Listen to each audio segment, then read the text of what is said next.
Kasus korupsi KTP elektronik, Setia Novanto resmi bebas bersyarat dari Lapas Sukamiskin Bandung sejak Sabtu kemarin.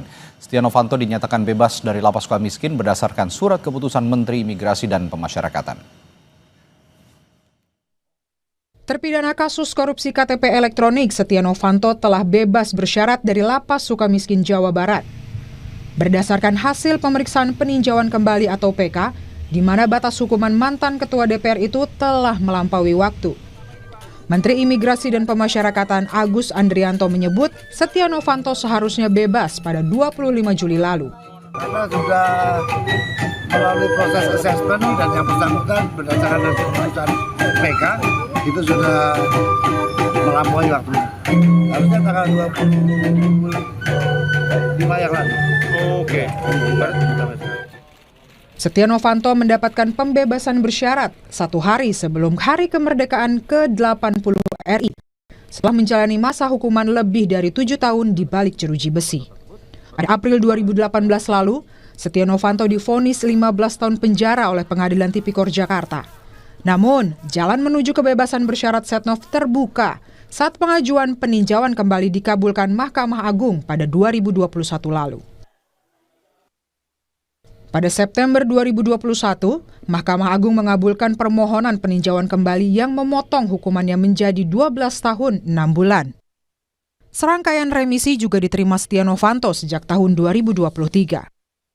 Pada Idul Fitri tahun 2023, Setia Novanto menerima pengurangan masa tahanan sebanyak 1 bulan. Lalu pada 17 Agustus 2023, ia kembali mendapat remisi sebanyak 3 bulan masa tahanan. Di Lebaran 2024, Setnov juga mendapat 1 bulan remisi dan pada 17 Agustus di tahun yang sama diperkirakan menerima potongan hukuman antara 1 hingga 6 bulan. Begitu juga pada Lebaran 2025, potongan hukuman terhadap Setia Novanto berkisar 15 hari hingga 2 bulan.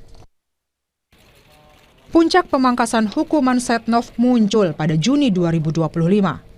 Mahkamah Agung membebas vonis Setia Novanto sebanyak 2,5 tahun atau 30 bulan masa pidana dalam 1 ketukan palu. Meski telah dibebaskan dari penjara, status Setia Novanto saat ini masih dalam pembebasan bersyarat. Ada wajib lapor ada. Itu. Itu sampai kapan Pak dia wajib lapornya? Itu sampai 2029. Ya, yang pasti akan dicabut. Nah, itu. Kok menurut ketentuan daripada permennya akan undang-undangnya akan itu ya. Setia Novanto terseret kasus korupsi KTP elektronik. Dirinya disebut berperan mengatur besaran proyek KTP elektronik senilai 5,9 triliun rupiah. Tim Liputan, Kompas TV. Dan untuk membahas hal ini sudah bergabung bersama saya di studio Kompas TV, di studio Sapa Indonesia Malam, Ferry Amsari selaku peneliti Pusat Studi Hukum Universitas Andalas. Selamat malam, Bung Ferry. Malam, Mas. Dan melalui sambungan virtual ada juga Wakil Ketua Umum Partai Golkar, Ahmad Doli Kurnia. Selamat malam, Bung Doli. Selamat malam. Baik. Assalamualaikum warahmatullahi wabarakatuh. Salam warahmatullahi wabarakatuh. Saya tanya dulu ke Bung Doli deh, respons Partai Golkar melihat akhirnya Setia Novanto dibebaskan bersyarat nih. Ini kan gimana pun juga dulu lekat dengan Partai Golkar lah ya Pak Nov ini. Ya sapaan akrabnya Pak Nov ini sudah ada kabar juga yang diterima Bang Doli dan bagaimana respon sejauh ini? Ya sampai sejauh ini kan Pak Setia Novanto itu ya masih adalah kader Partai Golkar. Golkar ya. Karena kita belum pernah menerima surat atau pernyataan beliau keluar dari Partai Golkar. Kita juga atau saya juga tidak pernah mengetahui bahwa kita pernah memberhentikan Pak Setia Novanto jadi kader Golkar. Jadi dia adalah masih kader Partai Golkar. Nah soal urusan putusan yang dia terima hari ini bebas bersyarat itu, ya itu kan keputusan pemerintah ya, perusahaan negara yang memang tentu pasti ada ketentuannya, ada aturannya gitu loh. Nah ya buat kita kalau ada kader yang kemudian sudah menjalani hukuman ya dengan catatan yang baik gitu ya, artinya disebutkan sebagai alasannya kan karena berkelakuan baik, sudah menjalani 2/3 hukuman, terus mengikuti pembinaan hukum dan seterusnya gitu. Ya artinya Pak Setia Novanto mengikuti jalannya hukuman itu secara sungguh-sungguh, secara ikhlas gitu ya, dan kemudian berdasarkan itu kemudian mendapatkan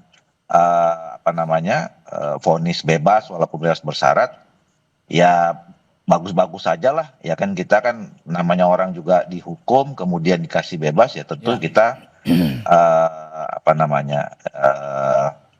bersyukurlah kalau misalnya kemudian ada orang yang sudah menjalani proses hukumnya dan kemudian dinyatakan berkelakuan baik, karena berkelakuan baik kemudian mendapatkan potongan seperti itu. Oke, sejauh ini tapi pernah berikan pendampingan, Bung Doli, untuk Pak Nov ini selama menjalani proses hukum?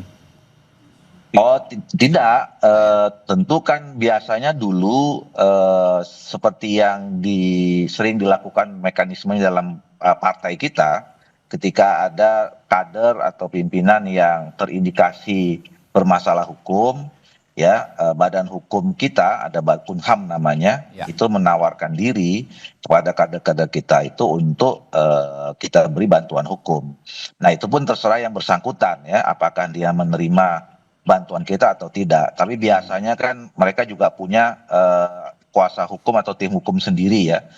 Nah ketika misalnya sudah divonis, itu juga hubungannya langsung kepada tim hukumnya sendiri. Kita udah tidak ada, jarang sudah berkomunikasi secara formal ya paling informal saja. Apalagi masalah hukum saya kira itu sudah menyangkut dengan soal urusan pribadi masing-masing lah kira-kira. Jadi dari dulu pada saat divonis dan terakhir sampai sekarang, secara institusional Golkar tidak punya hubungan atau ada hubungan bantuan hukum dan seterusnya, karena itu urusan Pak Setia Novanto secara pribadi. Ya, oke. Itu yang bisa ditarakan oleh Bung Doli sebagai Wakil Ketua Umum Partai Golkar. Saya ke Bung Peri kalau gitu. Setia Novanto ini kan sudah pernah diberikan remisi, lalu di KPK-nya juga dikabulkan.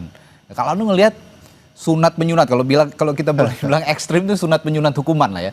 Karena di kita tuh banyak sekali kasus-kasus hukum, terutama yang menyangkut soal korupsi begitu, diberikan sunat hukuman begitu. Disunat hukumannya yang lumayan signifikan. Ini sudah sesuai prosedur belum? Terutama dengan misalnya undang-undang pemasyarakatan dan proses undang-undang hukum lainnya. Ya, kalau sesuai prosedur, saya yakin sesuai prosedur. Tapi ini bicara keberpihakan. Oke. Jadi kalau prosedur kan bisa dibuat ya, agar kemudian sesuai dan itu layak untuk diberikan kepada siapapun termasuk dalam kasus korupsi. Tapi tidak lumrah di sebuah negara yang bercita-cita akan mengejar koruptor hingga ke Antartika, lalu kemudian diberikan kemudahan-kemudahan yang signifikan mengurangi masa pidana mereka. Bagi saya keberpihakannya yang tidak terlihat. Apalagi sepengetahuan saya konsep pemberantasan kasus-kasus extraordinary ya, white collar crime ini biasanya jauh lebih keras, tegas begitu ya. Nah, pemberian seperti ini dicicil potongan remisinya berkali-kali, PK juga dimenangkan, memang tidak menunjukkan keberpihakan kita dalam upaya pemberantasan korupsi. Orang yang punya kuasa begitu mudah mendapatkan remisi dan kemudian mereka bisa bebas sedemikian rupa dalam hal-hal yang menurut kita tidak dialami oleh pelaku tindak pidana lain, terutama kasus-kasus yang juga dianggap sebagai extraordinary. Misalnya tindak pidana terorisme gitu ya, itu tidak akan pernah dapat yang begini-beginian gitu ya. Oke, kalau ngomong kepercayaan publik, ini kan publik juga sudah bertanya-tanya kalau memang ada, ya ini kan sudah terdakwa, sudah menjalani hukuman, boleh dikatakan terpidana. Terpidana. Boleh dikatakan terpidana kasus korupsi, yang dikatakan malah kasus korupsi yang extraordinary begitu, yang melibatkan korupsi banyak uang. Ini nilainya 2,3 triliun, nggak main-main. Nah, ini memantik juga kritik publik, terutama soal prinsip keadilan. Nah, bagaimana sebenarnya bisa menjawab kritik publik kalau memang sekarang lembaga-lembaga hukum kita atau termasuk juga kasus-kasus seperti ini diberikan hukuman-hukuman yang tidak sesuai dengan nurani publik itu yang tidak mencerminkan nurani publik. Tapi jangan dijawab dulu ya. Soal ini akan saya tanyakan pada Anda nanti setelah jeda di Sapa Indonesia Malam. Tetaplah bersama kami.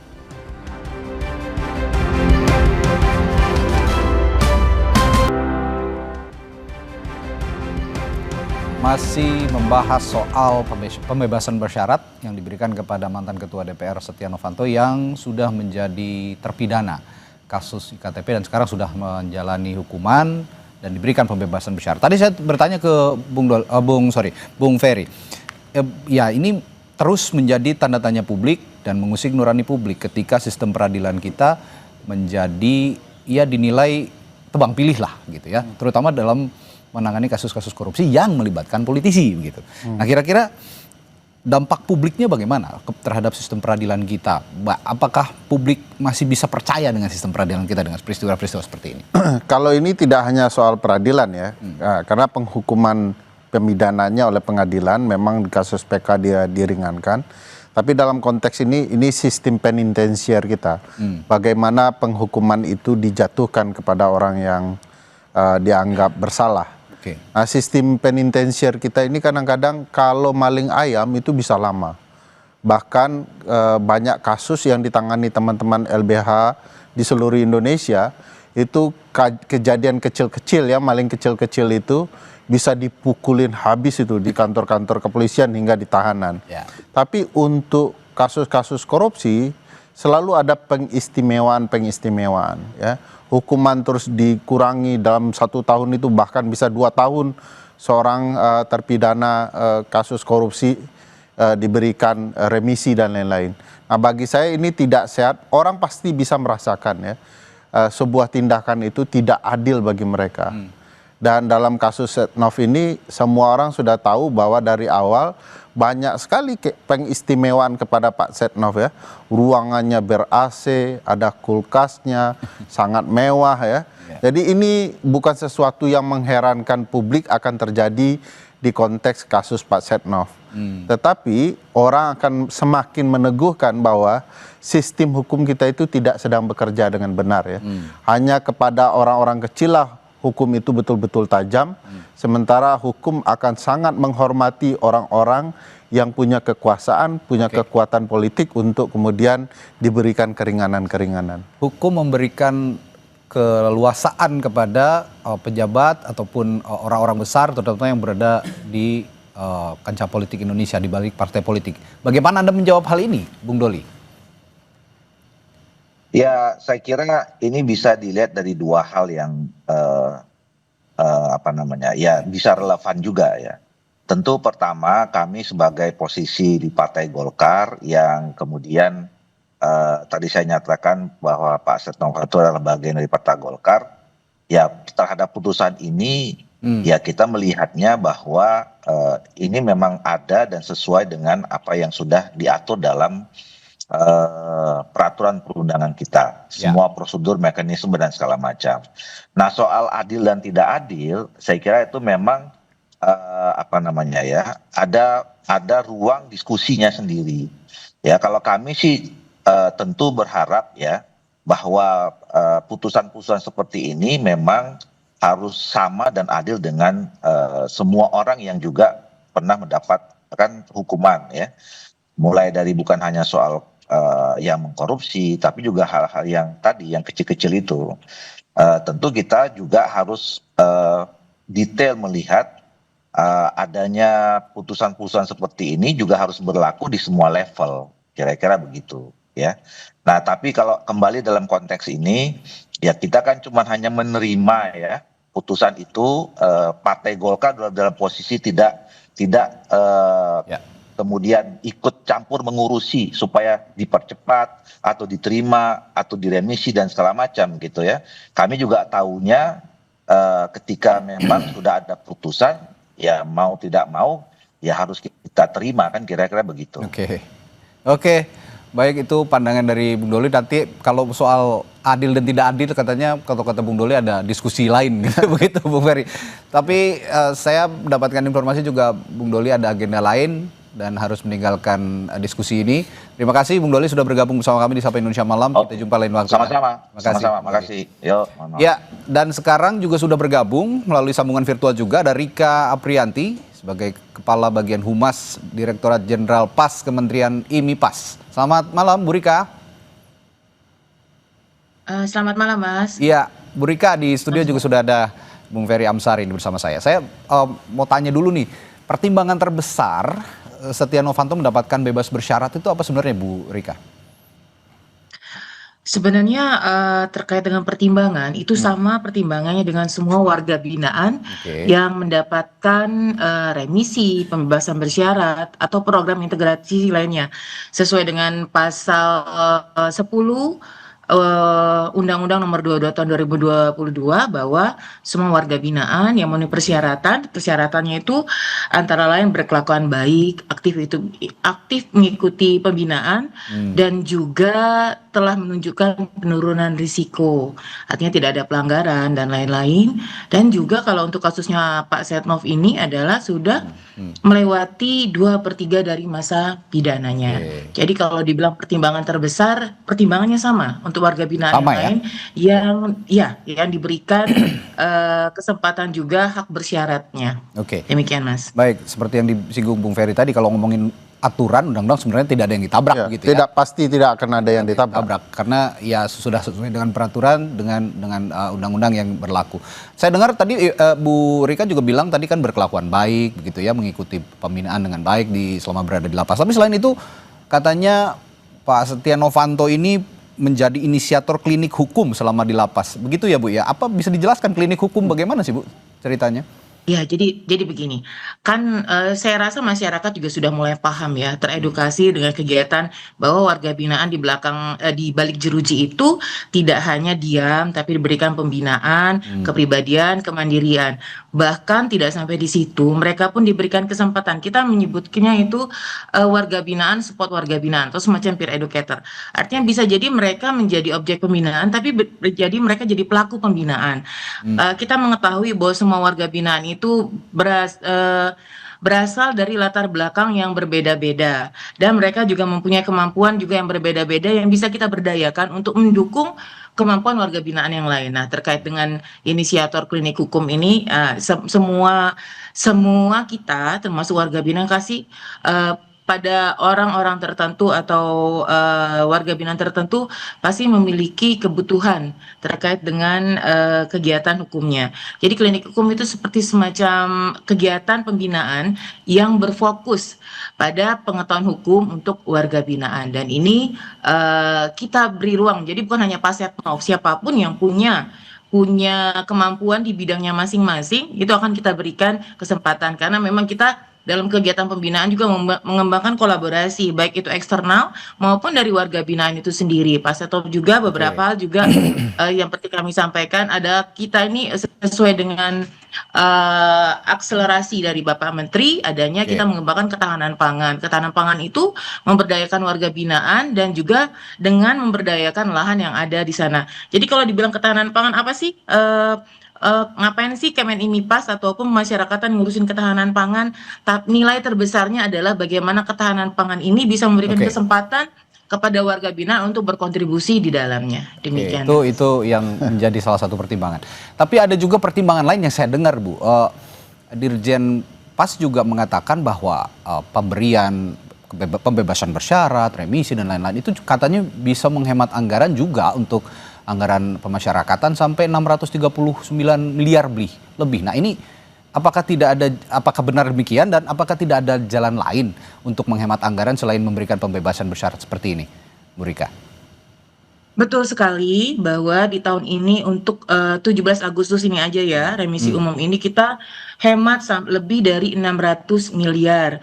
Nah, tapi sebenarnya bukan itu tujuan utamanya, itu adalah salah satu dampaknya. Tapi kalau berbicara dengan ini betul Mas, anggaran untuk memberdayakan warga binaan di dalam lapas ataupun membina mereka di lapas sangat besar sekali. Sekarang kan kita seharusnya sudah mulai berpikir, sekarang ini bayangkan 600 miliar itu dibandingkan harus dihabiskan untuk membina pelanggar hukum, saya rasa itu akan lebih bermanfaat untuk masyarakat di luar, untuk pelayanan yang lain. Dan satu lagi, di tahun 2026 kita sudah mulai menerapkan pidana alternatif, di mana pidana alternatif itu ada pidana denda, pidana kerja sosial, dan dia juga pidana pengawasan. Artinya pidana itu adalah mendorong bagaimana si pelaku atau pelanggar hukum ini langsung membayar ke masyarakat tanpa harus menggerus lagi anggaran negara. Tapi sekali lagi filosofinya dari bukan itu. Integrasi ini bukan itu utamanya. Adalah memberikan kesempatan warga binaan untuk berintegrasi ke masyarakat. Perlu kami sampaikan, PB ini bukan berarti bebas. Pak Setnov dan warga binaan lain yang diberikan integrasi masih di bawah pembimbingan Balai Pemasyarakatan. Masih wajib mengikuti bimbingan kalau Pak Setnov ini sampai dengan 2029. Dan dalam rentang waktu itu apabila yang bersangkutan tidak melakukan pelanggaran khusus dan pelanggaran umum, khusus itu apa? Wajib mengikuti bimbingan oleh PK-nya masing-masing. Ya, jadi kalau sampai melanggar di situ maka maka PB-nya akan dicabut. Pun apabila melakukan pelanggaran-pelanggaran lain yang menyinggung terkait dengan publik maupun juga pidana. Ya. Demikian. Bu Ferry, any thoughts? Saya pikir itu cara berpikir untuk penanganan kasus-kasus biasa. Ini kasus khusus nih, tindak pidana khusus. Kalau diperlakukan sama dengan pelaku tindak pidana umum, itu bagi saya tidak adil. Harus ada penjeraan khusus pula bagi pelaku tindak pidana khusus. Kita mulai dengan logika tadi. Menurut saya logika bahwa ini penghematan itu lucu. Ini orang merampok uang negara, lalu dikeluarkan lebih cepat. Ini tidak berlaku di dalam konsep penghematan di dalam sistem penitensir. Tapi kalau terkait tindak pidana ringan, pencandu narkoba, saya setuju itu dipercepat saja karena menumpuk di sel. Nah ini orang dipidana dalam sel istimewa, sel khusus, enak tidurnya. Bagaimana dia tidak berkelakuan baik? Hidupnya tenang di dalam penjara, begitu ya. Yang ribut-ribut itu kan karena dia sel menumpuk dan lain-lain. Ini yang dikurangi. Dari pendekatan logika saja sudah tidak tepat untuk memberikan remisi kepada koruptor. Bagi saya tidak sesuai dengan prinsip penitensir yang benar untuk menjerakan orang, untuk mendidik orang. Konsep keadilan itu kan tidak memperlakukan sama terhadap sesuatu yang berbeda. Ini tindak pidananya saja sudah berbeda, kok diperlakukan sama? Jadi harus ada penghukuman yang bisa membuat jera koruptor agar kita lebih serius menghemat uang negara. Ya. Bicara warga binaan tadi, Bu Rika, kalau kata Bung Ferry, ya nggak bisa disamakan juga warga binaan dengan kasus hukum biasa, dengan extraordinary crime atau extraordinary law, begitu, pelanggaran hukum yang luar biasa seperti yang dilakukan Setia Novanto. Bagaimana Anda menjawab ini, Bu Rika? Ini, kami juga sama-sama melakukan aturan yang ada. Apabila tidak diberikan haknya, kami pun akan sama dianggap pelanggar hukum. Artinya aturan ini dikeluarkan bukan ansih langsung dari kita, kami ini juga pelaksana, termasuk juga PK-nya. Kami juga melaksanakan putusan dari MA. Jadi kami di pemasyarakatan, di lapas, di Dijenpas itu melaksanakan aturan yang ada. Jadi kalau dipertanyakan tadi kata terkait dengan kok tidak harus, saya rasa ruang publik itu sangat penting sekali nih. Nanti Masnya bisa sampaikan ke pihak-pihak yang berwenang. Kami sebagai pelaksana dan kami berusaha untuk memberikan hak sesuai dengan aturan yang ada. Tapi kalau soal tadi sebenarnya Bu Ferry, saya juga tertarik tadi logika bahwa ada kita misalnya ingin menghemat anggaran, tapi ternyata di sel-sel khusus juga untuk orang-orang tertentu selnya nyaman, lebih mewah dari sel-sel orang yang lain, begitu. Bagaimana Anda menjawab ini, Bu Rika? Ini saya sampaikan lagi bahwa hemat anggaran itulah adalah dampak lanjutan. Kalau tujuan utamanya adalah mengintegrasikan masyarakat, yang tujuan filosofinya adalah melindungi masyarakat dari pengulangan tindak pidana. Kami berharap dengan reward yang diberikan kepada semua warga binaan yang mengikuti pembinaan, itu mereka tidak mengulangi lagi tindak pidananya. Pun sama dengan Pak Setnov, kami berharap dengan waktu integrasinya ini, Pak Setnov dapat memberikan kontribusi yang aktif untuk kepentingan masyarakat. Tentunya harapan kami seperti itu. Oke, baik. Terkait dengannya adanya layanan yang tadinya khusus dan lain-lain, silakan disampaikan. Kami kan terbuka. Kalau memang itu ada, kami akan segera tindak lanjuti. Oke. Seperti Nah, itu Thank you. kalau kata Bu Rika tadi ya, Bu Rika ini ya ataupun di Jenpas ini kan hanya pelaksana hukuman, tapi yang menghukumnya lembaganya kita harus ada diskusi lebih lanjut seperti Bu Ferry. Singkat saja. Saya pikir memang tidak akan salah Dirjen Pas, ini kebijakannya di atas ya. Paling bersalah itu presiden ya. Kenapa kemudian memberikan ruang ini kepada pasukannya di eksekutif untuk mengintervensi putusan yudikatif. Itu saja menurut saya sudah tidak benar, apalagi kalau kemudian lihat dalam kasus tindak pidana korupsi ya. Mestinya ke depan harus ada putusan-putusan terbaru di Mahkamah Agung yang menghentikan campur tangan eksekutif dalam penghukuman. Misalnya kalau di luar negeri itu ada pembatasan melalui putusan. Kasus-kasus tertentu itu dinyatakan oleh pengadilan bahwa tidak bisa diberikan keringanan dalam bentuk apapun. Ini harus ada diskusi lanjutan sepertinya. Memang perlu ada reformasi bidang hukum terutama lembaga peradilan.